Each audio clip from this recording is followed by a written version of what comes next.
ગીર સોમનાથના 5 મુખ્ય ડેમમાં પાણીના સંગ્રહની વાત કરીએ તો જુલાઈ સુધી ચાલે તેટલો જથ્થો ઉપલબ્ધ છે। હિરણ 1, હિરણ 2, શિંગોડા, રાવલ, મચુંદરી ડેમ ચોમાસું ખેંચાય તો પણ પાણીની કોઈ અછત નહીં।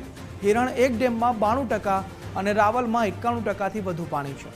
હિરણ 2 ડેમ 74% અને શિંગોડામાં 78% પાણીનો જથ્થો ભરેલો છે।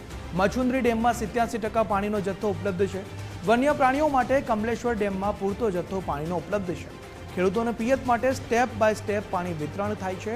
રિઝર્વ સ્ટોકને કારણે પિયત માટે પણ કોઈ અછત નથી। અમારે હિરણ 2 સિંચાઈ યોજનામાં મુખ્યત્વે અમે ઉનાળુ પિયત લઈએ છીએ। 7 પાણીથી લઈને 9 પાણી સુધી ઉનાળુ પિયત આપીએ છીએ। એમાં આ ચાલુ વર્ષે પણ 9 પાણ નક્કી થયા છે, 2 પાણ અપાઈ ગયા છે, ત્રીજું પાણ છે આવતીકાલે છોડવામાં આવશે।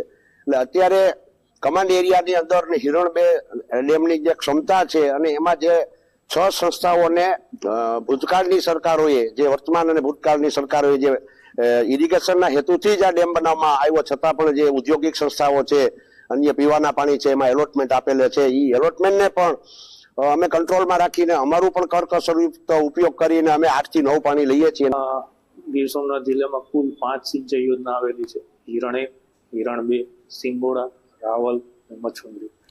તેમજ અત્યારે હાલની પરિસ્થિતિ જોઈએ તો ડેમમાં કુલ જથ્થો જે અવેલેબલ છે, ખાસ કરીને હિરણ 1 યોજના આપણે 92% ભરેલો છે, હિરણ 2 યોજના 74% ભરેલો છે, સિંગોડા 78% ભરેલો છે, રાવલ 91%, મચુંદરી 87% ભરેલો છે। તેમજ ખાસ કરીને આપણે જોઈએ તો હિરણ 2 યોજનામાંથી આપણે પીવાનું પાણીનો જથ્થો રિઝર્વ રાખેલો છે। તેમજ આપણે ઇન્ડસ્ટ્રી ઔદ્યોગિક હેતુ માટે આપણે જથ્થો આપીએ છીએ। તેમજ સિંચાઈ માટે પણ આ પાણીનું આપણે વિતરણ કરીએ છીએ।